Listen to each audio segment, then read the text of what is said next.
We're going to try this again.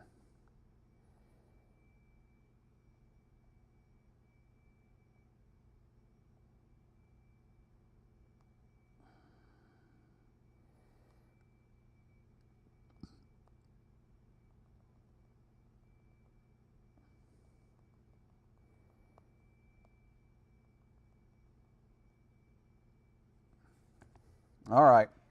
Well, let's try this again. Sorry about the last update here. I was having some audio issues, but I have fixed it, I think, now, so you guys can let me know if if you can't hear me, you have to let me know. I think we should be okay now, but I don't know for certain.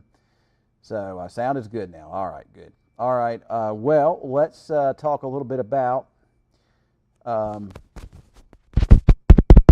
see, I don't know if it's still just right yet, so we'll see. Okay, so as long as you can hear me now, that's all that matters, right? Okay. All right, so yes, everything has developed exactly like we thought it would. There's no surprise with any of these storms tonight. We told you low wind, severe weather stuff overnight tonight, mostly wind and rain. There were some tornado warnings west of us over there in the Texas Panhandle, but that's not going to be the case here tonight. So if you're a little bit nervous about the weather and you want to go to bed, go ahead and do so. I feel very confident in the forecast. I'm not overly concerned about it. We'll show you radar here in just a minute, but overnight there's that band of storms still basically just a little bit west of us still, over there into the just over there near Childress. We do got some warnings, severe thunderstorm warnings for some gusty winds that have come out now for the Quanah area, and I do look for that band of thunderstorms to move east overnight tonight. The threats remain the same: a little gusty wind, a little hail, small hail mostly, and then perhaps maybe a little flooding, especially since those storms are not moving very fast. Although I do expect it to pick up steam, at least some, thanks to the fact that we do have a line that's now developed. If we look at the radar, pretty much a mess out there, Clutch. We've had Cameron over there chasing, but, it really just, a lot of what he was seeing. They saw some good wall clouds and stuff out there, but we really never expected that too much into our area. Now that we're getting into the evening, we're actually seeing some storms developing out ahead of that main line, down towards Throckmorton and south of Knox City, and those storms are going to be lifting northward up towards Seymour. So you may see some thunderstorms develop before the main line gets there, and these storms may also wind up merging with that line a little bit later on. But right now what we're seeing is some thunderstorms that, these did have some rotation back there near Turkey, Texas. I think it may even produced a couple little weak spin-ups over that way.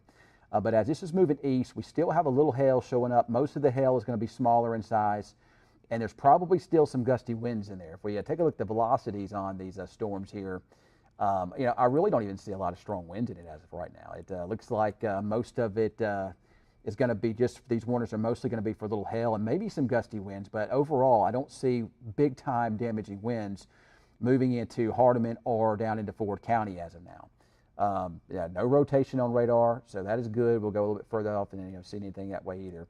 We go down to the south and we follow these storms south down towards some pretty big storms down near Aspermont, and that's kind of the southern end of the line, and that's going to be moving east, and you'll probably see it merge with that stuff developing over there between Abilene and Throckmorton. There's a lot of thunderstorms developing overnight right now. And it looks like it's going to turn pretty stormy overnight. And if we wind up getting a lot of storms, flooding could become a problem, especially considering how much rain that we've seen as of late. I wouldn't be surprised with the slow movement of these, of several inches of rainfall in some of these areas. Now, the computer models haven't been overly good with this line of storms. They've been kind of sporadic. So I'm going to have to urge you as I show you this to not necessarily look exactly within it. It looks like that line of storms between about midnight and 1 a.m. into Wichita Falls, downpours, some gusty winds, maybe a little hail. And from there, that kind of moves on off to the east. Should be gone by morning. But again, the computer model hadn't picked up on the storms developing to the south yet. Well, actually, it kind of is, but just kind of a little bit of the wrong place and a little bit off on some of them. Overall, that's not too bad of a look. That looks probably about right, to be honest about it. So that's what we're looking at with the thunderstorms. So overnight tonight, these storms, we'll watch them and see what happens. You don't have a lot of strong winds in the atmosphere, but you didn't last night either. But you had better wind shear last night than you do tonight. Other things were taking place. We had these big slow-moving supercells, and the situation is completely different tonight. So that's what we got going on. So quickly back over to the radar again. Thunderstorms increasing pretty quickly now across the western parts of the area. I believe that our main concern overnight is actually going to wind up being flooding, maybe a little hail and some gusty winds. But the tornado threat will be very low. I mean, it's not going to be zero, because this time of year you can never rule out some type of a interaction with something, a little spin. But I don't think that threat is high. I really don't. I think if you want to go to bed, you're going to be fine. I am not worried about it. So let's kind of fast forward a little bit and talk about tomorrow. Now, tomorrow is a really difficult kind of forecast because you're going to have a lot of storms over us tonight, and we could wind up seeing what we call leftover clouds around tomorrow morning. And, that could hinder some of the daytime heating. But as of right now, I think there's going to be some sunshine that'll peek on through, humidity, and that's going to heat up. And there's going to be some leftover thunderstorm boundaries across the area. Where those wind up, well, we really don't know yet. But at least based upon weather data that I've been looking at, the best chance for that will be somewhere right in there. And the severe weather tomorrow will largely be tied to that outflow boundary. An outflow boundary is just basically a boundary. Usually it's a rain-cool boundary that thunderstorms produce. And oftentimes after the storms are gone, there'll still be that lingering little, almost like a little frontal boundary. And what happens is eventually it begins to lose its coolness at the Earth's surface, but you still have this little boundary that's sitting there that has a little twirl along it, little spin. And that allows for supercells that can interact it to spin a little bit more and have a chance to produce all severe weather hazards. So we'll have to keep an eye. The tornado threat tomorrow is not high. It's on the low end side of things, but anything that can interact with that might have a chance to spin a little bit. I can show you the future tracker. Once again, if you take a look here, you can see that blowing on through. And then here we are tomorrow. I mean, I can't rule out a shower, but those leftover thunderstorm boundaries, I can't even rule out a shower lingering in the morning.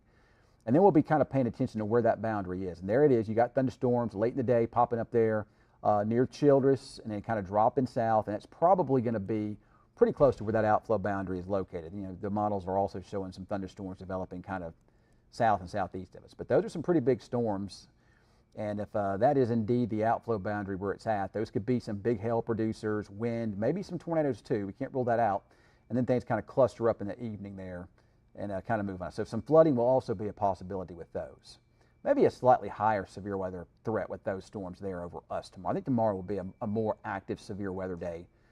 Along that boundary, especially in the southern parts of the area, maybe northern parts of Texas. So we'll see. I think southern Oklahoma may miss out, but yeah, tomorrow to me looks a little more active than today. And tomorrow again would be more of a hail, wind, low wind kind of tornado threat, but you can't rule it out, especially when you start seeing those storms interact. Look at all the storms across the state of Texas tonight. There's a bunch out there. I wouldn't say anything that's overly intense as far as storm intensities, but there's a lot of it out there. And weak cap in place, so a lot of thunderstorms around, and then tomorrow will probably be kind of similar. And your better threat for severe weather will be with those initial cells that can develop. But as of right now, you do have new storms firing up there in Hardeman County.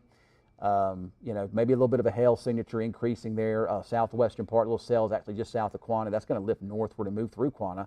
Mostly heavy rain, some gusty winds. I don't know how strong the winds are going to be in that, but there could be some gusty winds in that too. One more look at the velocities on here. I do not see anything in the way of tornadic circulations, which is definitely some good news. And overall, I don't even see a lot in the way of wind energy with that out there. So that's good news too. But we'll keep an eye on it. Could see the winds pop up some there in Hardeman County. Maybe a little increase in some flooding there with some of those heavy rains, and maybe a little small hail there.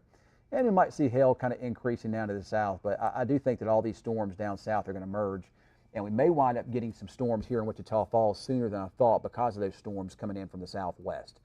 So anytime between now and about 2, 3 a.m., there will be some storms around. Some of them will be severe, mostly a hail and a wind threat, and perhaps maybe even a pretty good flood threat in some areas. So if your yard needs more water, you're probably going to get it. So I think Central OK is all right, so I'm trying to answer a couple questions before I go get dressed here. So yeah, there's some storms near Benjamin now. That they aren't all that intense, but you'll probably get some pretty good rain over that way. It'll be probably late in the day and tomorrow evening in Wichita, Clay County, Katy. So you're talking about probably after 5 o'clock tomorrow. And I just, like I said just a minute ago, Benjamin getting some pretty heavy rain here pretty soon. I believe Central OKC will be fine tonight. Some storms, maybe around tomorrow, but it doesn't look too bad. Yes, City View will get some storms overnight tonight, Jason. And again, Tracy, like I was saying a moment ago, 5 o'clock or later. But there may be some showers around sooner than that, but I'm saying the better chance for severe weather will be tomorrow afternoon, late, and early evening. You guys, yes, Juanita, you guys can go to bed. Now, there will be some loud thunderstorms around, but you know what? This is actually good, good sleeping weather. So, unless you're like me and every time the lightning flashes, it just kind of wakes you up. There's a strobe light in your room. So, yeah, you guys are safe to go to sleep in Vernon. Kroll, you're about to get there's some heavy rain, but at least based upon the latest radar imagery, you might see the heaviest rain pass just north of you and maybe south as well. Walters will be fine. There will be storms around. Again, there will be thunderstorms around, but as far as the severity levels go, they shouldn't be too incredibly high. I think we'll be all right. You're welcome, Jason. Yeah, Duval, Rendelette, you're good.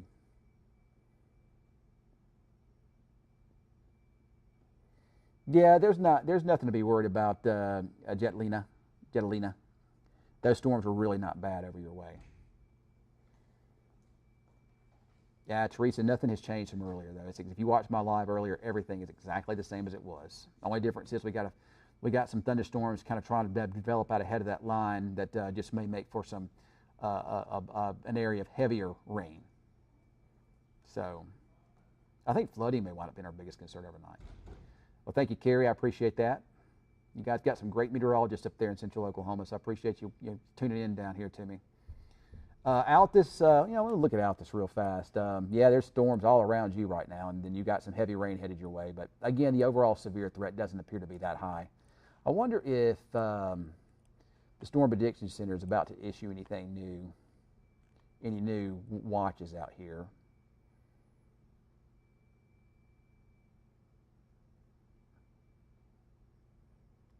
I don't see any new watches out. So I don't know what they're going to do as far as the watch. There's that tornado watch still out west, but I don't believe that the tornado watch should be extended here. I think that if we get anything, it needs to be a severe thunderstorm watch only. And we have Cameron out there, and he just texted me and said that this stuff is not. There's nothing to be too concerned with from his end. Well, Cameron, if you can watch me, probably come on back. But keep an eye down to the south. We'll watch those storms coming in. I think this is going to turn into more of a heavy rain event than anything else. Maybe some severe thunderstorms, but I think overnight it's going to be really stormy and loud. So, flooding is going to be our biggest concern. So if you live in a flood-prone area, keep an eye on that.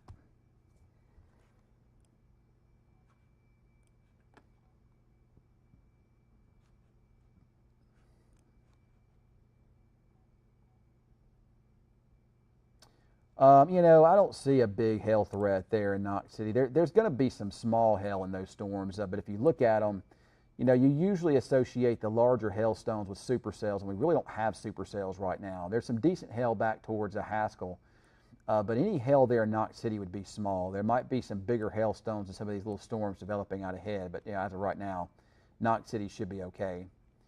Heavy rain threats are increasing over there into Hardeman County and northwest of Kroll. Kroll, you might get some pretty good rain here soon. I still think the heaviest goes maybe a hair north of you. And I still don't see any real strong winds over here. Looking down south, I don't see much down that way either. So I think we're going to be all right. But of course, we're going to be here watching it. So here's what you need to do. If you want to go to bed, I'm going to tell you right now, you're probably good to do so. Of course, you don't need my. You don't have to, have my permission to go to bed. But if you're wondering about from a safety and a storm standpoint, what do we expect overnight? I just expect good thunderstorms. These are not the dangerous variety that we've seen as of late, or at least right now that's the way they look. And I don't expect that really to change. So you'll hear some loud thunder, a lot of lightning, and a lot of heavy rain. And if you live in a flood-prone area, you're going to want to kind of pay attention to that a bit. But just have your alert notifications on your app turned on. And if something happens that we do get any types of warnings, you'll get them. Of course, you're going to get probably get woke up a bunch because there are going to be several severe thunderstorm warnings that you overnight. So you might, fortunately with our app, it just alerts you there as long as you have it, just for your current location. It'll just alert you for that particular county. So if you do start getting the warnings, you get a little bit nervous, you can check on the Facebook and see where we're at, see if we're on with it or not. But as of right now, I don't expect to be, anything terribly bad. So, all right. Well, I'm jumping off. We got to go get dressed for the newscast. I'll have another update in a little while here on social media.